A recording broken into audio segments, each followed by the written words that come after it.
Day, welcome to Words of Wisdom and Guidance. Here we talk about change and healing. This podcast will deliver sessions that delve into breaking free from limiting beliefs, changing negative narratives, developing tools and guidance to overcome challenges by offering insights of inspiration, guidance from mentors and coaches, authors, teachers, and experts and specialists. They all have stories to share. There'll be moments that will open your eyes, will touch your heart, and allow you to hear and resonate on many levels. Hopefully, as intended, it'll bring you freedom to change, to heal, and guidance. So our beautiful guest today is a lady I met in my hometown of Swansea a few months back when she did our TEDx talk. And her TEDx talk will be linked at the end of this interview. So my lovely Helen Gibson MBE, all the way from Leeds, thank you so much for joining us today. Hi Debbie, hi everyone, lovely to join you, and thank you very much for the opportunity to be on your podcast today.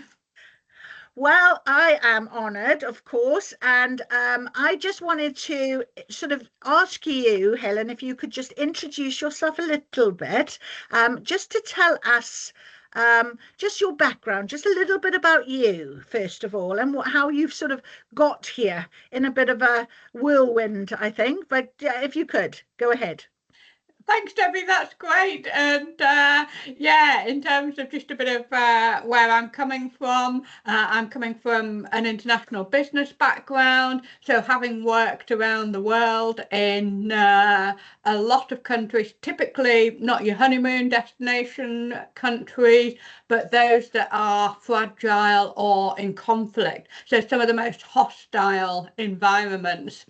And doing business in countries like that, really helping them to improve, particularly in areas like justice or healthcare. And I'm here today in terms of sharing some of that experience, some of that wisdom, and some of the really practical things of being on the front lines of some of those pretty challenging situations. But how can we then, as leaders of our own lives, use some of those things to, as you say, get over some of the hurdles, some of the bumps in the road that we all face, some of that porridge in life, and find more of what I'm calling the goosebump moments, which are those moments that will excite us, the kind of legacy moments, and the moments of purpose and things that are really going to stand out for us in life. And that is also amazing. That's amazing. That is really true, isn't it? Those moments that stand out in life. And I think it is those light up moments, and that is what we're all looking for, and getting more of those. And to that extent, how can we engineer more of those into the fabric of our life? So Helen is an entrepreneur, as you can hear. She's just, really outside the box and trying to really make a difference. I think a lot of entrepreneurs do. You're a coach, you're a mentor, but you're a writer. And you have written a book called Go for Goosebumps that is about to be launched, which will be really exciting. But, and I can't wait to get my hands on it, by the way. But I wanted to ask you, those sort of light up moments for you. You, in the book, do you talk about those light up moments from a personal perspective? So, for example, what was a light up moment when you were a child? Because I think I've heard you talking on your podcast, not on the podcast, on the TEDx, about your grandfather. So what can you tell us about That's that? right, Debbie. And I think it's, well, to answer your first question in terms of do I talk about those personal moments? And yes, there is certainly some of that in the book. And as I shared in TEDx, some of those things from childhood, from different family members, like my granddad, like working with my dad.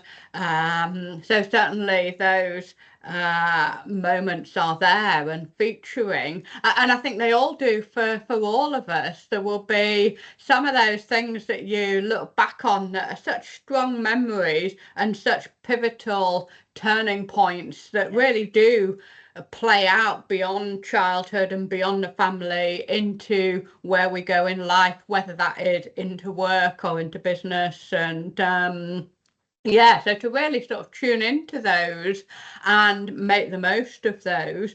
And to that extent, one of the things I'm doing in the book is encouraging us to identify what is it for us, for you, that is going to be a goosebump moment. And it might be something really simple. It might be the song that comes on the radio or the first cup of coffee in the morning, but it might also be some of the bigger moments in life, and might be that first job that you get, or getting the keys to your first property or something like that.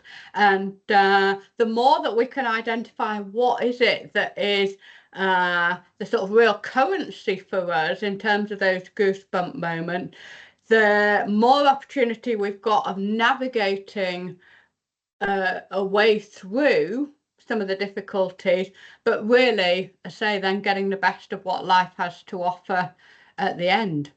That's amazing. I mean, you worked with your father, quite a lot for a long time. So you have a very strong family dynamic and guidance. When you got your MBE, can you just tell us I mean, goosebumps galore, surely. I mean, that must have been an amazing, but how did it change, the pivotal moment that you suddenly recognize, I have this badge of honor. I've arrived. I've got there. What did it do for you?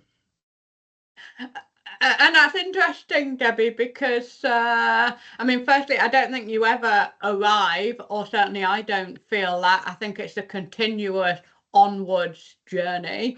In terms of that initial recognition, I actually thought it was a scam and had to investigate. In terms of, I was so surprised that I thought one of my colleagues was having a joke with me. So moving beyond that initial surprise to then realizing, yes, this is genuine and this is a real a real honor, as you say, but it's then how you take that forward. And for me, it was again another platform in terms of being able to have more opportunities, more invitations, more things that opened up off the back of that, that allowed me then to do more of what I'm doing now. And that really changed some of my thinking and direction in terms of being able to get some of those things out to more people in a way which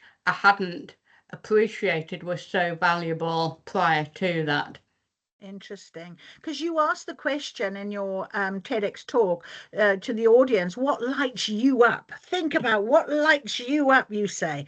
So come on now, Helen, tell us what lights you up.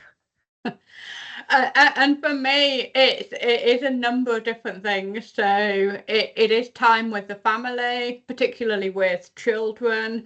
It's going into new countries. So that moment of actually stepping off the plane and being somewhere completely new on new ground, I find that really exciting. And I've always sort of been into adventures and how can we travel more and see more places, meet more people. So that definitely lights me up. And then it's things like getting my book into print, and I haven't yet got a hard copy, but it won't be long now. And that is a real light up moment in terms of getting some of these things into black and white and out to the world.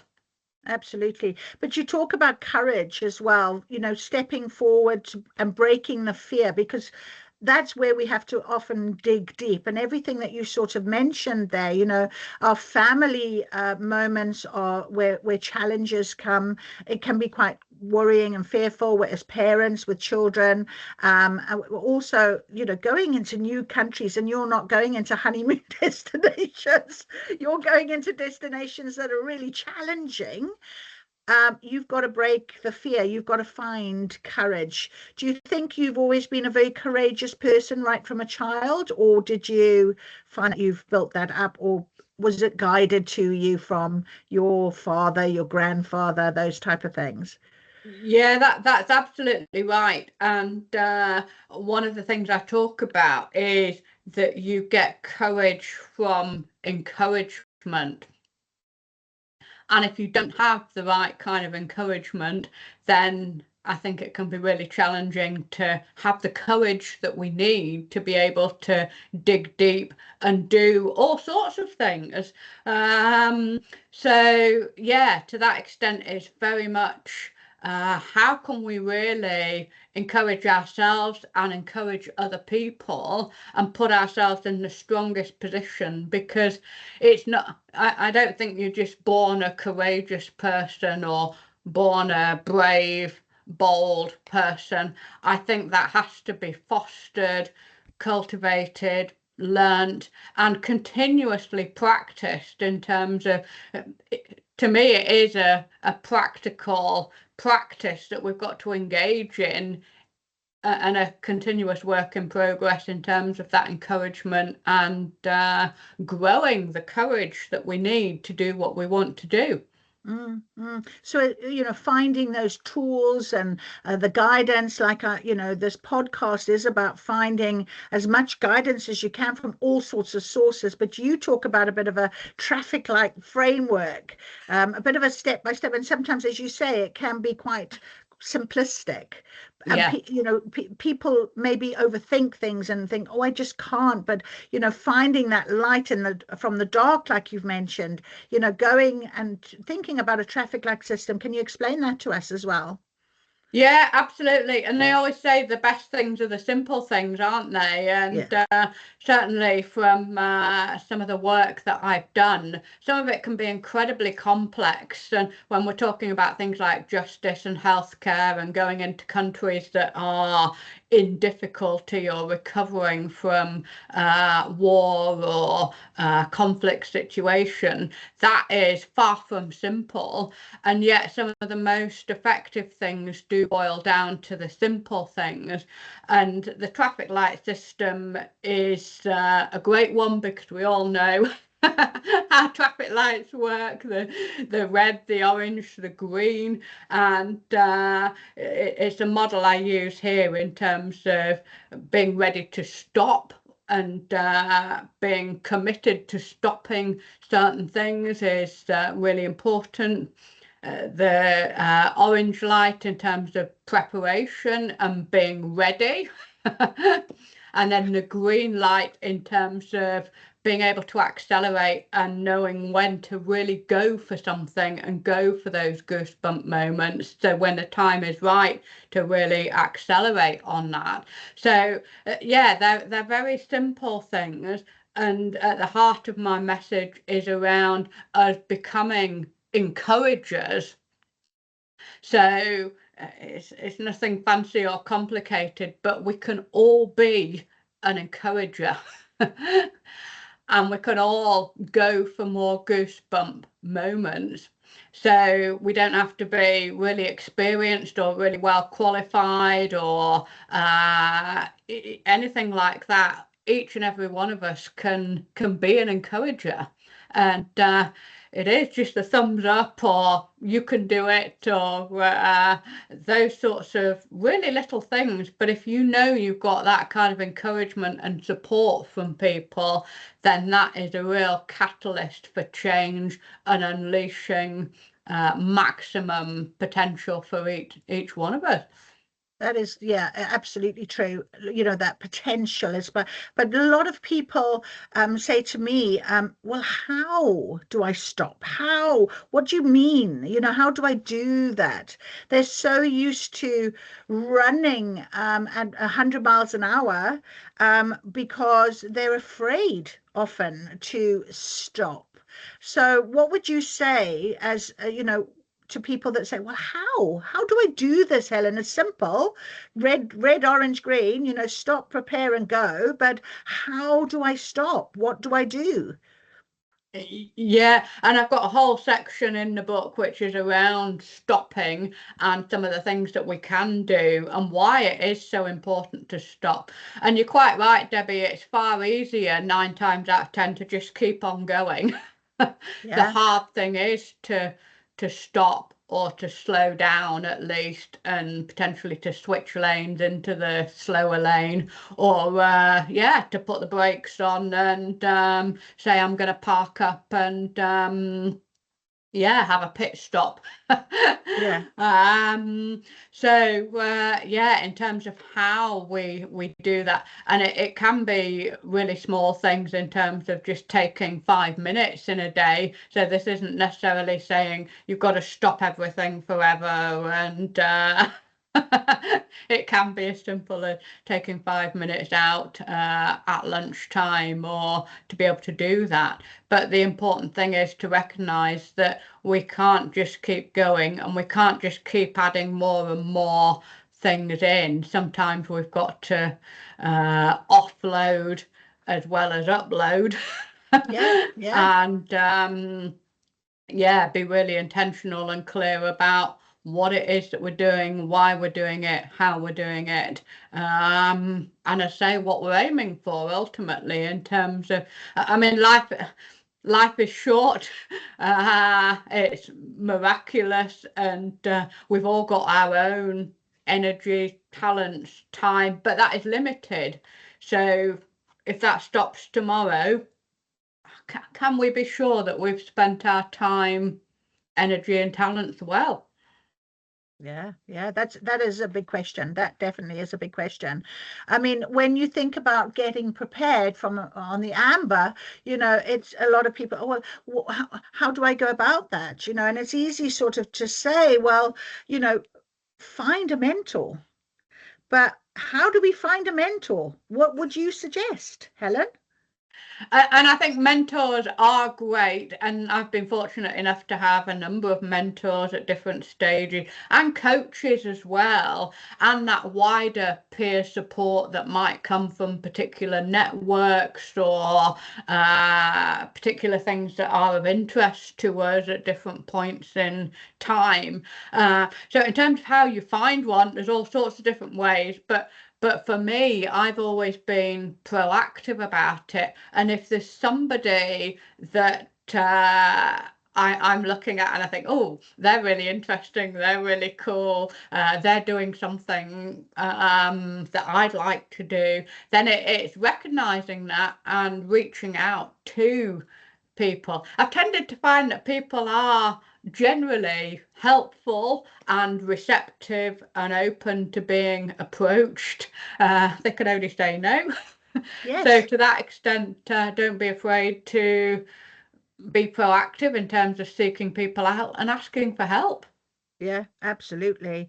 And the sort of green go, we were just sort of talking a little bit earlier before the interview, your book is almost hitting the shelf, if we'd like to say. And when you sort of decided you were going to write the book, I mean, did you go on numerous writing courses? Did you spend your years gathering research? I mean, how did it work for you? Because sometimes it's not about, having it as the perfection. It's about absolutely taking that leap of faith, finding the courage, stepping forward, coming out. So, well, what did you do to prepare for that? Yeah, and I mean, I've always been interested in reading. Obviously, we've got World Book Day coming up as well. but yeah, reading, writing, that's always been a thing for me from very early on. And in terms of some of the ideas and material, that has come from many years in terms of work with other people, and say particularly some of the international stuff and working in those environments. So it's been a way of capturing that, and it's only more recently I've been able to turn that into something that is coherent and a bit of a story and publishable. So yes, but it's been something that has been germinating for a long time, and been practicing with other people and testing it out in terms of different talks and training, and yeah, so it's been a while in terms of that percolation and development. But I would encourage people to you don't have to write a book. You can just write a post for social media, write an article for a magazine or something like that. But starting to write is a great way to share some of what we know and some of our stories, and get it out to a wider audience. Yeah, I think that's the message, really, isn't it? It's about, encouraging yourself to just follow your knowing. And you've done, you've years and years of experience. I did want to just quickly ask you something, because you work, as you say, in some very difficult places. Barriers like culture and language, and obviously the situations you find yourself in these different countries in. How do you sort of keep it, for people to understand the simplistic way of, of being that encourager? How do you go about that? Because I mean, you can't learn every language that you go to every country, or what do you do? And I think that's a really great question, Debbie. And all the time we are, or to me, it's finding ways to connect with people on a human to human level. So I never claim to be a particular expert or have all the answers, or yeah, it's very much because I think wherever you find people and whatever situation we're in, wherever they are, it's looking for, well, what are the baselines, and what do we have in common, and often that is through stories. And relating to people in terms of those storytelling, and that's a great way of bridging not just cultural divides, but